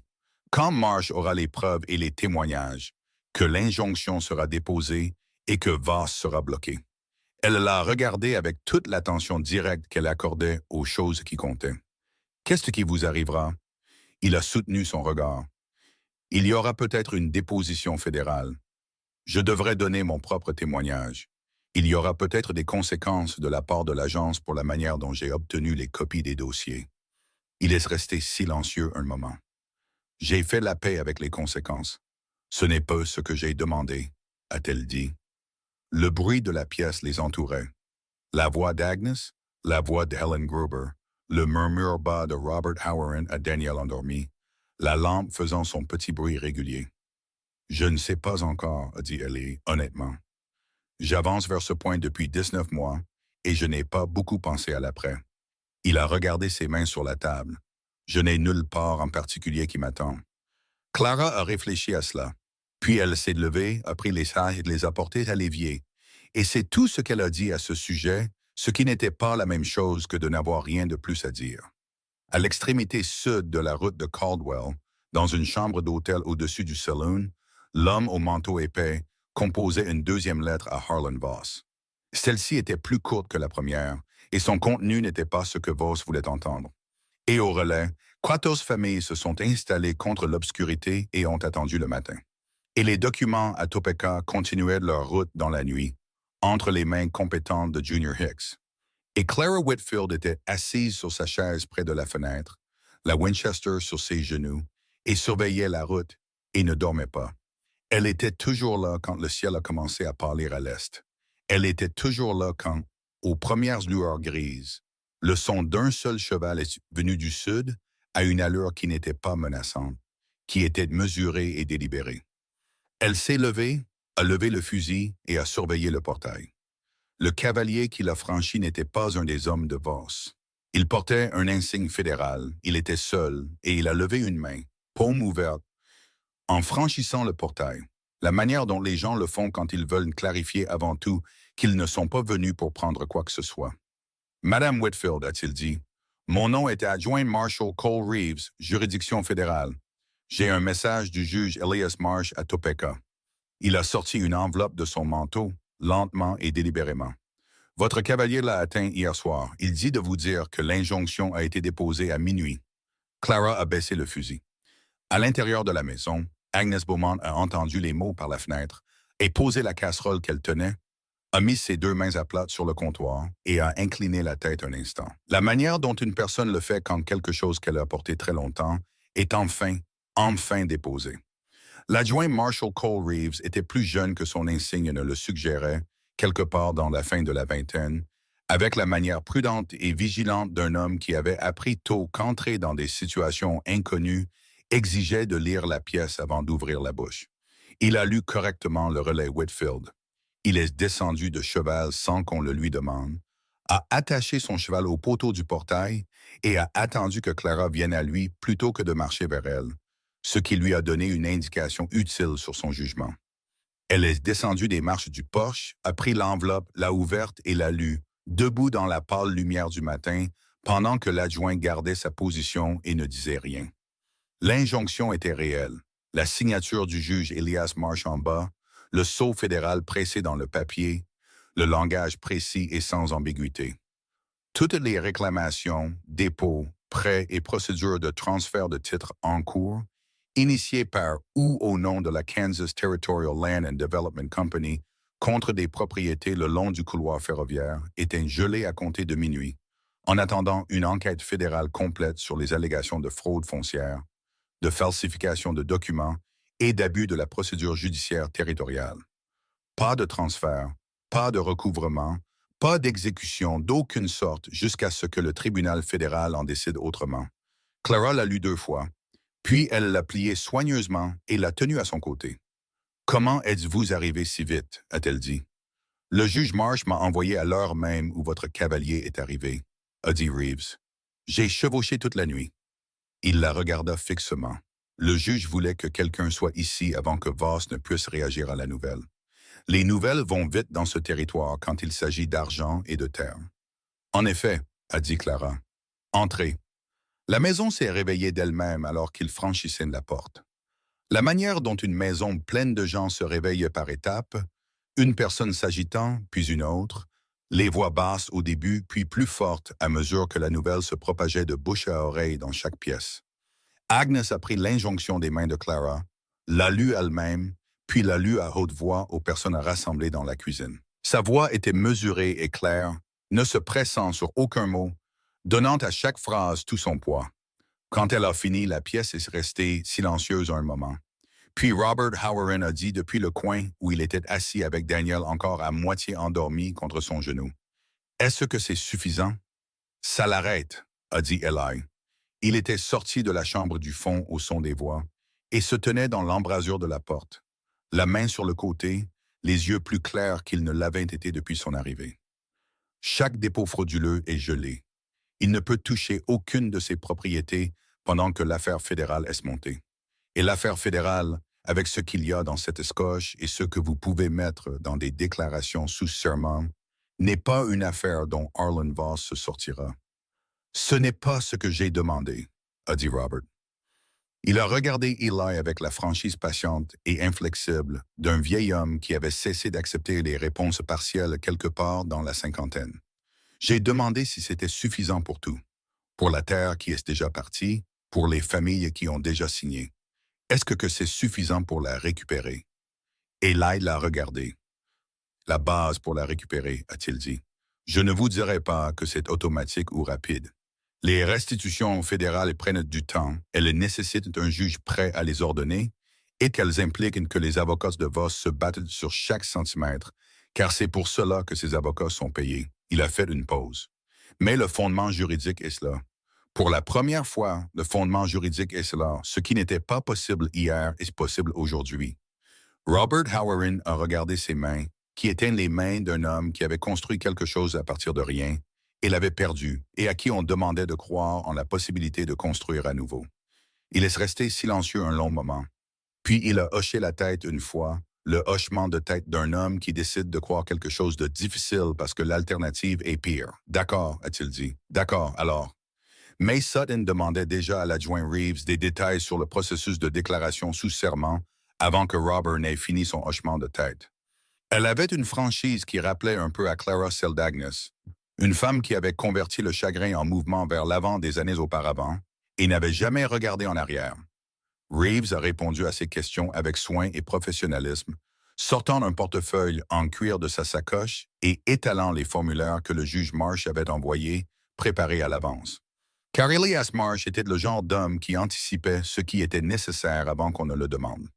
La matinée s'est déroulée de la manière dont les matinées importantes se déroulent, avec le sentiment simultané que les choses se passent très vite et très lentement. Les gens se sont relayés pour s'asseoir en face de Reeves à la table de la cuisine et donner leur déclaration. Ernest a organisé cela sans qu'on le lui demande, maintenant l'ordre et la séquence, et s'assurant que chaque personne avait du café et quelque chose à manger avant de s'asseoir pour parler des choses les plus difficiles qui leur étaient arrivées. Car Agnes comprenait que les gens parlent plus clairement et se tiennent mieux quand ils ont été nourris. Clara se déplaçait au milieu de tout cela, s'assurant que les choses fonctionnaient, que les gens avaient ce dont ils avaient besoin.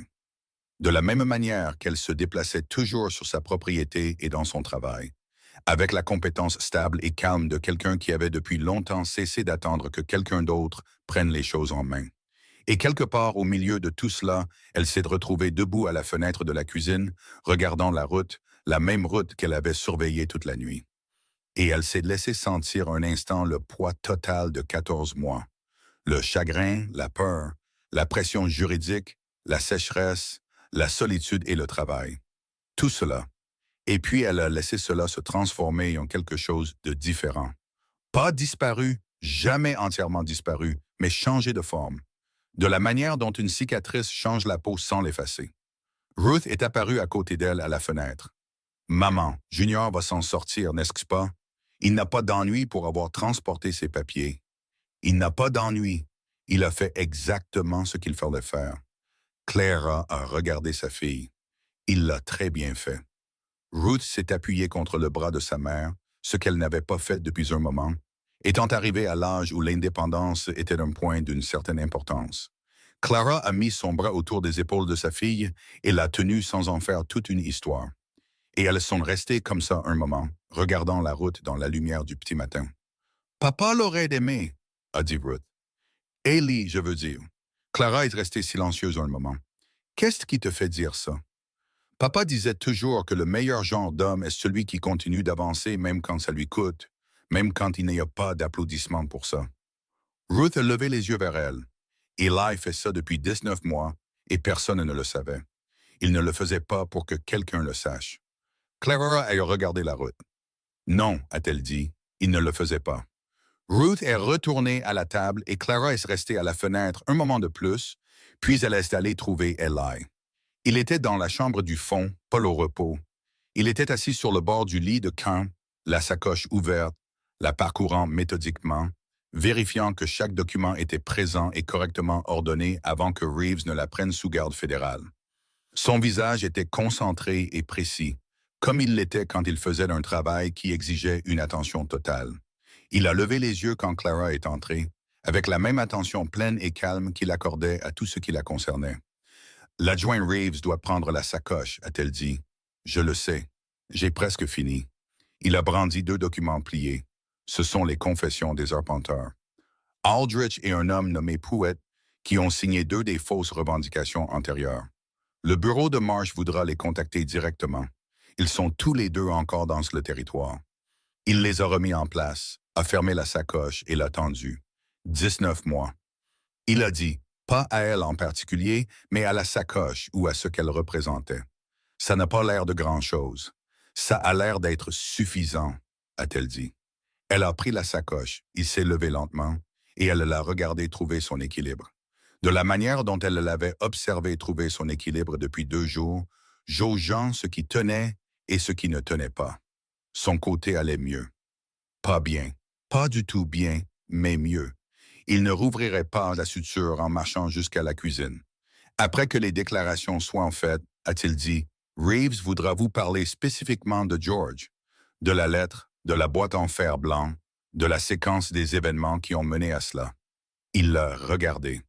Vous devrez lui dire tout ce que vous savez sur la mort de votre mari. Je le sais. Ce ne sera pas facile. Peu de choses qui en valent la peine le sont. Elle le regarda fixement. J'attends depuis 14 mois que quelqu'un pose réellement ces questions. J'ai des réponses prêtes. Il a soutenu son regard. Je sais que vous en avez, a-t-il dit doucement. Ils sont retournés ensemble à la cuisine. Harlan Voss est arrivé à Caldwell à 10 heures ce matin-là. La nouvelle de l'injonction l'a atteint avant même qu'il n'ait complètement franchi la porte du bureau foncier, où Samuel Draper l'attendait avec un visage qui racontait toute l'histoire avant qu'un mot ne soit prononcé. Voss avait 61 ans, était large et bien habillé. Un homme qui avait passé 40 ans à construire une apparence de légitimité si complètement qu'il avait fini par y croire lui-même, ce qui est le danger particulier des gens qui sont très doués pour mentir. Il a lu la copie de l'injonction que Draper lui tendait, et son expression a subi plusieurs changements rapides avant de se figer en quelque chose de froid et de très immobile. Qui l'a signé? A-t-il dit, bien qu'il puisse voir qui l'avait signé. Le juge Marsh, juridiction fédérale, a dit Draper. Déposé à minuit. Elle est déjà au bureau de l'enregistrement territorial. Voss a posé le papier sur le bureau avec la délibération contrôlée d'un homme qui a décidé que l'apparence de calme est la dernière chose qu'il lui reste à protéger. Mes avocats, je les ai fait venir ce matin. Ils sont dans la diligence de l'après-midi depuis Wichita et Calhoun. Draper est resté silencieux un moment. Il est à la propriété Whitfield. La femme l'a abrité. Il avait les documents avec lui et elle l'a aidé à les faire parvenir à Marsh. Une autre pause. Il y avait des familles là-bas hier soir, 7 ou 8 familles du couloir. Elles ont fait des déclarations sous serment à un adjoint fédéral. Voss a regardé le mur. Il l'a regardé comme un homme regarde quelque chose quand il calcule et que le calcul ne produit pas les chiffres dont il a besoin. Ses avocats étaient bons. Ses avocats étaient très bons et très chers. Et ils l'avaient sorti de situations difficiles auparavant en trouvant la faille de procédure, l'erreur de dépôt, le délai expiré, le défaut technique qui démêlait une affaire de l'intérieur. Mais 11 familles donnant des témoignages corroborant à un commissaire fédéral, aux côtés de 19 mois de preuves documentées d'un homme qui savait exactement où chaque corps était enterré, parce qu'il avait été dans la pièce quand les décisions avaient été prises, ce n'était pas un problème de faille de procédure. Découvrez ce que Calhoun peut réellement prouver à propos de Tillman, a-t-il dit, en utilisant le nom de l'homme qu'il avait envoyé pour gérer la situation 14 mois plus tôt, à savoir la mort de George Whitfield. La voix de Draper était très prudente. Monsieur Voss, s'il y a déjà une enquête fédérale ouverte, découvrez ce qu'il peut prouver, a dit Voss. Il n'a pas élevé la voix. Il n'élevait jamais la voix. C'était l'une des choses qui le rendait efficace.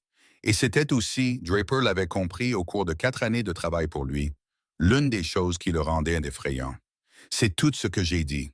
Draper a hoché la tête et a quitté la pièce. Voss s'est assis derrière le bureau, a joint ses doigts et a réfléchi. Il avait 61 ans et il n'était pas arrivé si loin en paniquant quand les choses tournaient mal. Il était arrivé si loin en trouvant l'angle que tout le monde avait manqué. Il y avait toujours un angle. La question était de savoir combien de temps il avait pour le trouver et si Clara Whitfield et Eli Calhoun comprenaient qu'une injonction n'était pas une condamnation, qu'une enquête fédérale n'était pas un verdict, et que des hommes puissants avec des avocats chers avaient survécu à pire que cela auparavant. Il réfléchissait encore quand l'adjoint Marshall Cole Reeves est arrivé à la porte du bureau foncier avec deux autres adjoints fédéraux et un mandat. Voss a regardé le mandat, puis il a regardé Reeves. Pour quel chef d'accusation? Fraude, falsification, complot en vue d'escroquer et une accusation supplémentaire liée à l'enquête sur la mort de George Whitfield, a dit Reeves. Il l'a dit sans satisfaction particulière, comme un professionnel fait une chose difficile. Vous devrez venir avec nous, Monsieur Voss. Voss s'est levé lentement. Il a redressé son manteau. Il s'est dirigé vers la porte avec Reeves d'un côté et le mandat dans la main de l'adjoint. Et il est sorti dans la rue de Caldwell où les gens s'arrêtaient déjà et regardaient, car la nouvelle de l'injonction était à Caldwell depuis le matin, et les gens attendaient de voir ce qui allait suivre. Il n'a regardé aucun d'entre eux. Il a marché droit devant lui, le visage composé, le manteau droit et le menton haut. Et c'était la dernière fois de sa vie qu'il marcherait dans une rue, avec l'apparence d'un homme qui n'avait rien fait de mal. Junior Hicks est revenu au relais Whitfield à 2 heures de l'après-midi, poussiéreux, les yeux cernés, mais souriant avec la satisfaction spécifique de quelqu'un qui a fait exactement ce pourquoi il avait été envoyé, dans les conditions exactes conçues pour le rendre impossible. Il a franchi le portail, a glissé de la grise, et elle a mis son nez contre sa poitrine, et il l'a laissé faire. Clara est descendue du porche et l'a examiné de la manière dont elle examinait tout ce qui avait subi une utilisation intensive, vérifiant les dommages. « Tu vas bien », a-t-elle dit. « Je vais bien. » Il a regardé la cour pleine de gens, de chariots et le cheval d'un adjoint fédéral attaché à la barre. « On dirait qu'il s'est passé des choses. Il s'est passé des choses, » a dit Clara. « Tu as faim? »« Je pourrais manger considérablement, » a-t-il dit. Elle a posé brièvement sa main sur son épaule, un contact qui en dit plus que la plupart des phrases, et l'a conduit à l'intérieur où Agnès lui a mis une assiette devant lui avant même qu'il ne soit complètement assis sur la chaise. Les familles ont commencé à partir dans l'après-midi, chacune portant la qualité changée spécifique des gens qui étaient entrés dans une journée, sans savoir si elle se terminerait mieux qu'elle n'avait commencé, et qui partaient avec quelque chose qu'ils n'avaient pas eu auparavant. Pas la certitude, pas la sécurité, pas encore leur terre, mais le fondement de la possibilité de toutes ces choses. Ce qui est une chose différente et parfois plus durable que la certitude, car cela les oblige à y être actifs. Robert Howerin a serré la main de Clara au portail avec ses 2 mains, ce qui était sa façon de serrer la main quand il le pensait complètement. « George a bien choisi, » a-t-il dit. « Il a toujours bien choisi. » Il parlait d'elle. Il avait toujours parlé d'elle. Elle l'a regardé partir. May Sutton s'est arrêtée à côté d'elle en sortant. « Quand ça ira au tribunal, je serai là, » a-t-elle dit. « Tous les jours s'il le faut. J'apporterai ma propre chaise. »« Je sais que vous le ferez, » a dit Clara. « Et si les avocats de Voss essaient l'une de leurs absurdités procédurales, vous direz à ce juge fédéral d'appeler May Sutton, et je lui expliquerai personnellement ce que ça fait de signer un papier qu'on ne comprend pas entièrement, parce qu'un homme en costume vous dit que c'est la seule option que vous avez. » Elle a ajusté son chapeau avec le geste décidé d'une femme qui avait un endroit où aller. « J'ai beaucoup à dire à ce sujet, je n'en doute pas, » a dit Clara. Agnes a été la dernière à partir, comme Agnes était toujours la dernière à partir quand il y avait encore quelque chose à faire. Et ce qu'il fallait faire maintenant, c'était de s'asseoir avec Clara quelques minutes dans la cuisine après que tout le monde soit parti, que les enfants soient occupés et que la maison soit retournée à son calme du soir. Agnès a versé 2 tasses et elles se sont assises l'une en face de l'autre, comme elles l'avaient fait de nombreuses fois auparavant. Pendant un moment, aucune d'elles n'a rien dit, car elles se connaissaient depuis assez longtemps pour être à l'aise dans le silence d'une journée qui avait contenu trop de choses pour être résumée. « Il va rester un peu plus longtemps, » a dit Agnès finalement. Ce n'était pas une question. « Il a besoin d'une autre semaine avant de pouvoir monter à cheval, » a dit Clara. « La suture doit tenir correctement, Sinon, il la rouvrira à cheval. Ce n'est pas ce que je voulais dire. Clara a regardé sa tasse. Je sais ce que vous vouliez dire. C'est un homme bon qui a fait une mauvaise chose sans savoir qu'il la faisait et qui a passé 2 ans à la réparer. La voix d'Agnes était calme et pragmatique, comme elle disait les choses qu'elle avait déjà mûrement réfléchies. Ce n'est pas un homme commun, Clara. C'est un homme rare. Je le sais, a dit Clara. George est parti depuis 14 mois. Je le sais aussi. Elle a levé les yeux. Agnès, je dis juste ce que je vois. Je sais ce que vous voyez. Je le vois aussi. Elle a posé la tasse. Laissons les choses où elles sont pour l'instant. Agnès a hoché la tête, a fini son café, s'est levée et a tapoté la main de Clara une fois en sortant, ce qui était de la version d'Agnès de tout ce qu'elle n'avait pas dit à voix haute, mais qu'elle pensait complètement. Eli était sur le porche quand Clara est sortie. Le soir tombait de la longue manière estivale, la lumière devenant dorée, puis ambrée, puis commençant à s'adoucir sur les bords. Il se tenait à la balustrade, sans s'y appuyer, juste debout, regardant la route qui avait été tant de choses différentes au cours des 2 derniers jours. Reeves pense que les accusations criminelles tiendront, a-t-il dit quand il l'a entendu derrière lui. C'est ce qu'il m'a dit aussi. La lettre de Whitfield de la boîte en fer blanc entre en preuve concernant George. Il y aura une enquête spécifique sur sa mort. Ce ne sera pas rapide, je le sais. Il s'est tourné et l'a regardé. Dans la lumière du soir, il semblait moins usé qu'il y a 2 jours. Dans la chambre du fond, pas guéri, pas du tout guéri, mais comme un homme qui a posé quelque chose de très lourd et qui commence à comprendre ce que son corps ressent sans cela. Clara, Ellie, je n'ai nulle part où aller. Il a dit, je vous l'ai dit hier soir. Je le disais simplement, pas comme il s'est arrêté. Je ne demande rien. Je veux être clair à ce sujet. Je ne suis pas un homme en position de demander grand-chose. Que dites-vous alors? Il l'a regardé avec toute l'attention honnête qui avait été constante en lui depuis le moment où il avait cessé de faire semblant, ce qui était l'une des premières choses qu'elle avait remarquées chez lui et l'une des choses qu'elle avait continué de remarquer. Je dis que j'aimerais être utile, a-t-il dit. Ici, si vous m'acceptez, aussi longtemps que durera ce processus juridique, ce qui pourrait être des mois. Ce qui signifie que quelqu'un devrait être ici qui comprend ce que les avocats de Voss vont essayer et qui peut vous aider à y répondre. Il a fait une pause. Et après ça, si vous décidez que vous ne voulez plus de moi ici, je partirai sans discuter. Clara l'a regardé un long moment. La clôture est à besoin d'être refaite, a-t-elle dit. Toute la section nord de l'enclos a besoin de nouveaux poteaux. Le toit de la grange du relais perd des bardeaux depuis le printemps et je n'ai pas eu le temps de m'en occuper. Elle a croisé les bras. Thomas fait ce qu'il peut, mais il a son propre travail. Junior aide quand il ne s'occupe pas du bétail.